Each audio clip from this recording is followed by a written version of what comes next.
আমাদের শাসক দলনেত্রীর সঙ্গে এই শীর্ষ আদালতের যে প্রধান, যিনি প্রধান, তার একটা সুন্দর সখ্যতার সম্পর্ক, সখ্যতা ঠিক বলবো না, সুন্দর একটা সৌজন্যের সম্পর্ক আছে এবং বেশ প্রীতির সম্পর্ক রয়েছে। দুজনের কথাবার্তা আমরা যেরকম দেখেছি টেলিভিশন ইত্যাদি সমাজ মাধ্যমে, তাতে মনে হয়েছে দুজনের মধ্যে একটু বেশ সুন্দর একটা দেওয়া নেওয়া সম্পর্ক তৈরি হয়েছে। নাগরিক হিসেবে আমার মনে খচখচ করছে, কেন কেন কেন, কী হবে কী হবে কী হবে। আমার মেয়ের মতন মেয়ে যার উপর এই হত্যাকাণ্ড ঘটেছে, একটা নকল আসামি ধার্য করে দিয়েছিলেন এবং তার ফাঁসি চেয়েছিলেন শাসক দলনেত্রী। সে দুর্ভাগা একটি মানুষ, সিভিক ভলেন্টিয়ার হয়েছে ওনার দয়ায়, এবং সিভিক ভলেন্টিয়ারদের ওনার নির্দেশে যা বলে তা করতে হয়, এবং ফাঁসি যেতে বললেও তাদের ফাঁসি যেতে হয়। এই হত্যাকাণ্ডটা এমনি এমনি ঘটেনি। হত্যাকাণ্ডটা হয়েছে, মেয়েটি কিছু জেনে ফেলেছিল। ওই সরকারি হাসপাতাল কোনো এমন কাজে নিযুক্ত ছিল, হাসপাতালের যারা পদস্থ ব্যক্তিরা আছেন এবং চিকিৎসা। আমরা তদন্তের বিষয়ে তো আমরা নজর রাখছি, সেই বিষয়ে আমরা সুপ্রিম কোর্টের অবস্থানও দেখেছি, সিবিআই দেখলাম, তার আগে পুলিশ এই গোটা ঘটনার তদন্ত করছিল।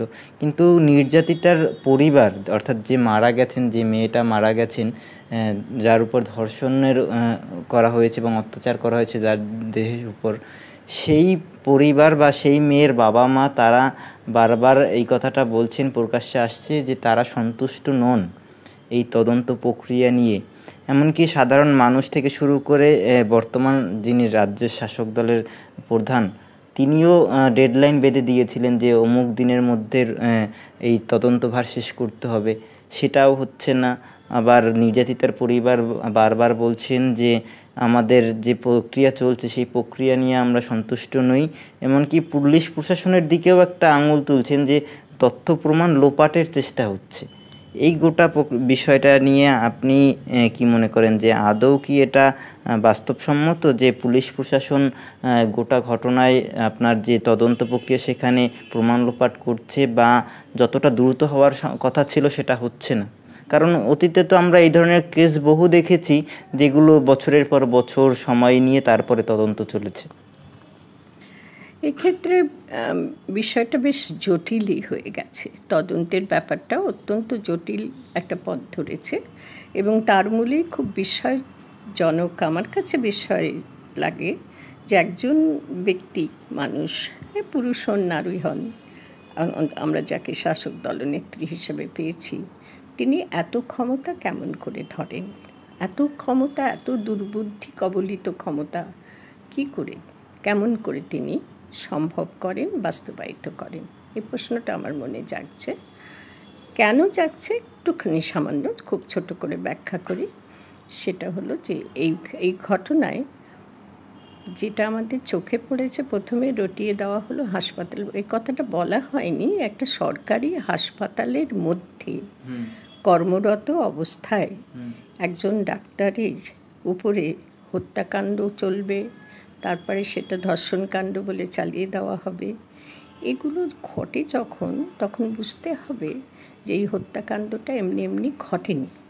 হত্যাকাণ্ডটা হয়েছে, মেয়েটি কিছু জেনে ফেলেছিল। ওই সরকারি হাসপাতাল কোনো এমন কাজে নিযুক্ত ছিল, হাসপাতালের যারা পদস্থ ব্যক্তিরা আছেন এবং চিকিৎসকদেরও নাম উঠে আসছে, এমন কোনো কাজ তারা করছিলেন সেগুলো দুর্বৃত্তরা করে, অপরাধীরা করে, সেগুলো ঘটছিল। সেই রকম ক্ষেত্রে এই মেয়েটি তার সাক্ষী হয়ে গেছে। মেয়েটি দেখে ফেলেছে, বিশ্রাম করতে গিয়ে দেখে ফেলেছে, এবং তখন তাকে সরিয়ে দেওয়া হয় পৃথিবী থেকে। এটাই ঘটনা বলে সব দিক থেকে মনে হচ্ছে। এবারে তদন্তের ক্ষেত্রে পুলিশ তো সহায়তা দিয়েছে বরাবর এই শাসক দলনেত্রীকে, এবং এই হাসপাতালের যারা কর্মী ছিল, যারা গোপনে কাজ করতেন হাসপাতালটার, সরকারি হাসপাতালগুলো তুলে দেওয়ার সপক্ষে কাজ করে যাচ্ছিলেন, তাদেরকে পুলিশ সহায়তাই দিয়েছে।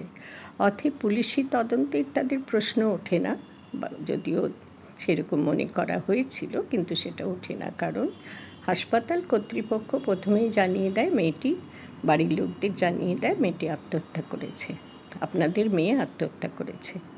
একেবারে গল্প কথা, সেটাই চেয়েছিল তারা, ধরে নেবে, মা বাবা আসবে। কিন্তু প্রশ্ন হলো, আত্মহত্যা যদি করে থাকে তাহলে খুব স্বাভাবিক ঘটনা, মৃতদেহটা মা বাবার হাতে তুলে দেওয়া হবে, অথবা তার আগে পোস্টমর্টেমের জন্য ব্যবস্থাপনা নিতে হবে। আত্মহত্যা করলেও পোস্টমর্টেম করতে হয়, সুতরাং সরাসরি মা বাবার হাতে তুলে না দিয়ে পোস্টমর্টেম করার প্রয়োজন ছিল। সেই পোস্টমর্টেম কিন্তু মা বাবা আসার আগেই ওরা তড়িঘড়ি করে কিভাবে যেন করে ফেলেছে। এবং যেটা খুব উল্লেখযোগ্য সেটা হচ্ছে, মা বাবাদের নিয়ে সৎকারটি পর্যন্ত 3টে মৃতদেহ ফেলে রেখে ওই হাসপাতালের কর্তৃপক্ষরাই সৎকারটি করে দিয়েছে, অর্থাৎ ওই মেয়েটির দেহ পুড়িয়ে দেওয়া হয়েছে খুব তাড়াতাড়ি। প্রশ্ন এখানে উঠবে, দেহর সৎকার করার অধিকার কেবলমাত্র তার পরিজনদের। কখনো যেখানে সে কাজ করছে যে কোনো ব্যক্তি সেই কর্তৃপক্ষের হতে পারে না। পোস্টমর্টেমে দেওয়া পর্যন্ত কর্তৃপক্ষের সেটা দায়িত্ব, যেহেতু আত্মহত্যার ঘটনা বলেছে। কিন্তু দেখা গেল সেটা করার পরে মা বাবাকে ডেকে বলা হলো এবং মা বাবাকে সঙ্গে করে নিয়ে গিয়ে খুব দ্রুত লয়ে কাজটি সম্পন্ন করা হলো। এবারে তদন্তের কথা। তদন্ত প্রথমত কলকাতা পুলিশ প্রথমত গেল উচ্চ আদালতে, হাইকোর্ট থেকে সাহায্য নিতে হয় কলকাতা পুলিশের তদন্ত করতে গেলে। হাইকোর্ট উচ্চ আদালত সেক্ষেত্রে খুব সন্তুষ্টি লাভ করতে পারছিলেন না, তাদের মনে হচ্ছিল তদন্ত ঠিক এগোচ্ছে না। অতএব তখন তারা সিবিআইয়ের উপরে তদন্ত ভার দিলেন। সিবিআই যেভাবে তদন্ত করছে আমরা লক্ষ্য করে দেখতে পাচ্ছি, যাকে প্রধান আসামি বলে প্রথম তো একটা নকল আসামি ধার্য করে দিয়েছিলেন এবং তার ফাঁসি চেয়েছিলেন শাসক দলনেত্রী। সে দুর্ভাগা একটি মানুষ, সিভিক ভলেন্টিয়ার হয়েছে ওনার দয়ায়, এবং সিভিক ভলেন্টিয়ারদের ওনার নির্দেশে যা বলে তা করতে হয়, এবং ফাঁসি যেতে বললেও তাদের ফাঁসি যেতে হয়। অতএব উনি ফাঁসি চেয়েছিলেন। কোন অধিকারে ফাঁসি চেয়েছিলেন জানি না, কারণ ফাঁসি কোনো রাজ্যের বা কোনো দেশের প্রধানমন্ত্রী বা মুখ্যমন্ত্রী চাইলেই হয় না। অন্যায়কারীর ফাঁসি, অন্যায়কারীর অন্যায় প্রমাণিত হবে এবং ফাঁসির হুকুম দেওয়ার দায় কর্তব্য একমাত্র সেই অধিকার রয়েছে আদালতের, অন্যদের নয়। আইন বলেই সেটা সম্ভব, অথচ তিনি সেই কাজটি করেছেন, নিজে অপরাধী গণ্য হয়েছেন শাসক দলনেত্রী। যাই হোক, সিবিআইয়ের তদন্ত এখনও চলছে, কিন্তু আমরা লক্ষ্য করছি এ কেমন তদন্ত চলা বলে। মেডিকেল কলেজটির যিনি প্রিন্সিপাল ছিলেন, অধ্যক্ষ, তাকে ডেকে জিজ্ঞাসাবাদ করা হচ্ছে। আচ্ছা, তাহলে প্রমাণ ইত্যাদি লোপাট করার সব সুবিধা তিনি পেয়ে যাচ্ছেন, কেন তাকে গ্রেপ্তার করা হলো না? একটা হাসপাতালের কর্তৃপক্ষের একেবারে মাথায় তিনি বসে রয়েছেন কর্তৃপক্ষ হিসাবে, তার দায়টা অত্যন্ত গুরুত্বপূর্ণ, তার পদ।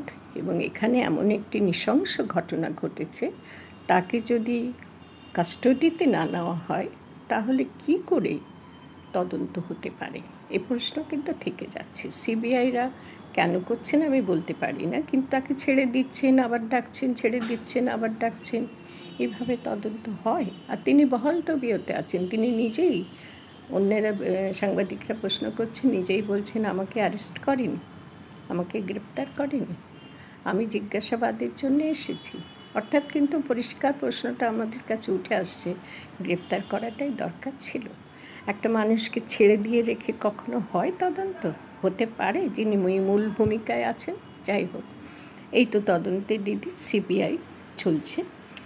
এই রকম সময় আমরা জানতে পারছি এখন একেবারে শেষ সংবাদ, সেটা হলো যে শীর্ষ আদালত, তার যিনি প্রধান বিচারপতি, আমাদের দেশের একেবারে উচ্চাসনে বসে আছেন যে বিচারপতি, তিনি সুমোটো এই বিষয়টিতে তদন্ত করার দায়িত্ব গ্রহণ নিয়েছেন।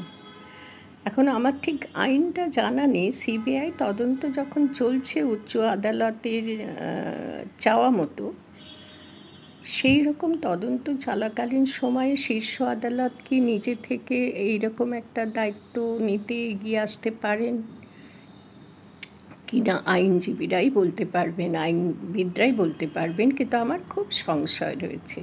শীর্ষ আদালত হলেও সম্ভবত এটা করা যায় না। এখানে আমার একটা সংশয় তৈরি হয়েছে, কারণ আমাদের শাসক দলনেত্রীর সঙ্গে এই শীর্ষ আদালতের যে যিনি প্রধান, তার একটা সুন্দর সক্ষতা ঠিক বলবো না, সুন্দর একটা সৌজন্যের সম্পর্ক আছে এবং বেশ প্রীতির সম্পর্ক রয়েছে। দুজনের কথাবার্তা আমরা যেরকম দেখেছি টেলিভিশন ইত্যাদি সমাজ মাধ্যমে, তাতে মনে হয়েছে দুজনের মধ্যে একটু বেশ সুন্দর একটা দেওয়া নেওয়া সম্পর্ক তৈরি হয়েছে। তাহলে এক্ষেত্রে এমন একটা সংশয় হতেই পারে, এই শাসক দলনেত্রীর বিশেষ অনুরোধে কি তিনি এগিয়ে এসে পদক্ষেপ নিয়ে এই তদন্ত ভারটা নিজের কাঁধে নিয়ে নিলেন কেন? এবং তাহলে তদন্তটা কোন দিকে মন নেবে সে সম্পর্কে আমি প্রবীণ নাগরিক হিসেবে আমার মনে খচখচ করছে, কেন কী হবে। সেক্ষেত্রে আমি তো মানুষকে অসম্মান করতে শিখিনি, আর বিশেষ এরকম উচ্চ পদে যারা অবস্থান করছেন তার প্রতি আমার আজকের দিনে বসে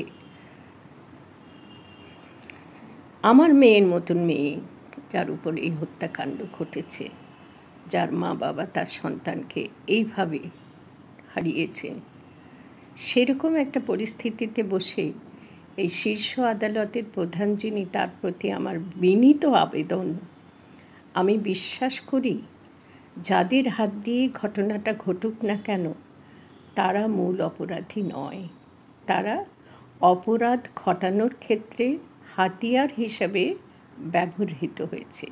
খোদ সন্দীপ ঘোষ নামক অধ্যক্ষ ব্যক্তিটিও হাতিয়ার হিসাবে ব্যবহৃত হয়েছেন, এবং যে সমস্ত রাজ্য বিরোধী বা জনগণের স্বার্থবিরোধী কাণ্ডকলাপ সরকারি হাসপাতালগুলোতে চালানো হচ্ছে বলে আমরা জানতে পাচ্ছি, অনেক ধরনের দৃষ্টান্ত থেকে আমরা এই সিদ্ধান্ত নিতে পারছি।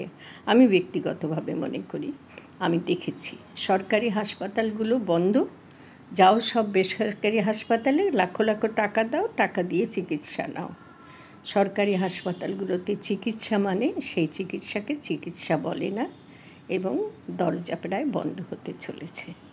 সেই কাণ্ড ঘটানোর ক্ষেত্রে এই মেয়েটিকে প্রাণ দিতে হয়েছে, হয়তো বা সে আবারও বলছি, হয়তো তার কিছু প্রমাণ তার হাতে এসে গেছিল বা সে তার চোখে পড়েছিল, ফলে এইরকম একটি ব্যক্তিকে সরিয়ে দেওয়া পৃথিবী থেকে তারা এই দায়টা গ্রহণ করেছিলেন। এবং তদন্ত যখন শীর্ষ আদালত নিচ্ছেন তখন কার অনুরোধে, কেন, কিভাবে, সে প্রশ্ন থেকেই যাচ্ছে। আমি বলবো প্রকৃত অপরাধী যারা হাত দিয়ে তাকে মেরেছে, যারা অস্ত্র দিয়ে তার গায়ে আঘাত করেছে, যারা তারপরে মৃতদেহের উপরে রেপ করার নাটক করেছে, প্রহসন করেছে, তারা প্রকৃত অপরাধী নয়। যার পরিকল্পনা মতো, যার ষড়যন্ত্র মেনে এই ক্রিয়াকাণ্ডটি ঘটানো হয়েছে, যাদের হাত দিয়ে ঘটেছে, তারা প্রকৃত অপরাধী নয়। অপরাধতন্ত্র প্রতিষ্ঠা করছেন এই রাজ্যে একটিমাত্র মানুষ বলা ভুল হবে, একটি ব্যক্তি, এবং সেই ব্যক্তি শাসক দলনেত্রী। তিনি মানুষদেরকে অপরাধী বানাচ্ছেন, গণতন্ত্রের গলা টিপে ধরে অপরাধতন্ত্র প্রতিষ্ঠা করছেন। তারই একটি নিকৃষ্ট দৃষ্টান্ত হলো এই ঘটনাটি। অতএব আমি শেষ কথা বলছি, শীর্ষ আদালতের প্রধান তিনি যেন প্রকৃত অপরাধী চিহ্নিত করতে সমর্থ হন এবং গোটা দেশবাসীর জুড়ে যে আন্দোলন, দেশ জুড়ে এবং বিদেশেও আন্দোলন ছড়িয়ে গেছে, আন্তর্জাতিক ক্ষেত্রেও এই আন্দোলন ছড়িয়ে গেছে, সেই আন্দোলনের সুফল যেন আমরা দেখতে পাই। আন্দোলনটার ক্ষেত্রে ভানভনিতা জারি থাকুক না কেন, প্রকৃত আন্দোলনকারী ব্যক্তির সংখ্যা অগণিত।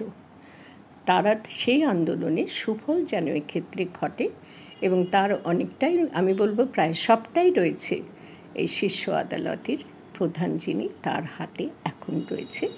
তিনি সঠিক তদন্ত করুন এবং প্রত্যক্ষ অপরাধী নয়, অপরাধীদের যিনি নিয়ন্ত্রণে রেখেছেন, হাতে রশিটা ধরে রেখেছেন, তাদের দিয়ে অপরাধ করিয়েছেন এবং পুরো গোটা একটা অপরাধ তন্ত্র গোটা রাজ্য জুড়ে গড়ে তুলেছেন, তাকে চিহ্নিত করতে পারুন। তাকে মানুষের হাতে, দরকার হলে মানুষের হাতে তাকে তুলে দিতে হবে। মানুষ গণতন্ত্র নামক তন্ত্রের মাধ্যমে উচিত শিক্ষা তাকে দেবেন। একজন প্রবীণ নাগরিক হিসেবে এটাই আমার তার কাছে আবেদন রইল। তাছাড়া এই মুহূর্তে এই আন্দোলনকে ঘিরে, এই বীভৎস হত্যাকাণ্ডকে ঘিরে আর বেশি কিছু কথা বলার কোনো মানে হয় বলে আমার মনে হয় না। তন্ন করে কথা খুঁজে বার করছেন সমাজ মাধ্যমে, নানান আলোচনা হচ্ছে। কি হবে এত সব কথা বলে? উই ওয়ান্ট জাস্টিস বলে ধ্বনি উঠছে। কিসে ন্যায় বিচার? কোন আসামি ধরা পড়বে? প্রহসন আমরা দেখেছি ধনঞ্জয়ের ক্ষেত্রে, এবং সেই প্রহসনের পশ্চাতে যারা নায়ক নায়িকা রূপে কাজ করে তাদেরকেও আমরা জানি। তারা যেন সত্যিকার সেই ব্যক্তিরা যেন ধরা পড়ে তদন্তে আন্তরিকভাবে, সেটাই চাই দুর্জয়। মানসিকভাবে সুস্থ থাকাটা আপনার অধিকার। বেশি রাগ, দুঃখ, হতাশা, ভয়, অবসাদে মানসিক অসুস্থতার মধ্যে আনন্দ ফিরে পেতে আজই চিকিৎসা করুন। অনলাইনে কাউন্সেলিং এর সুযোগ রয়েছে। Get your mind's best friend, doctor B G. Dastidar. স্ক্রিনে দেওয়া নম্বরে যোগাযোগ করুন। দীর্ঘদিন ধরে সন্তানহীনতার সমস্যাতে ভুগছেন? আর দেরি না করে আজই চিকিৎসা করান। ভারতের অন্যতম প্রধান সারির IVF চিকিৎসক এবং গবেষক ডক্টর সুদর্শন ঘোষ দস্তিদারের থেকে 40 বছরের অভিজ্ঞতা আপনার সমস্যা সমাধান করবেই। স্ক্রিনে দেওয়া নম্বরে যোগাযোগ করুন।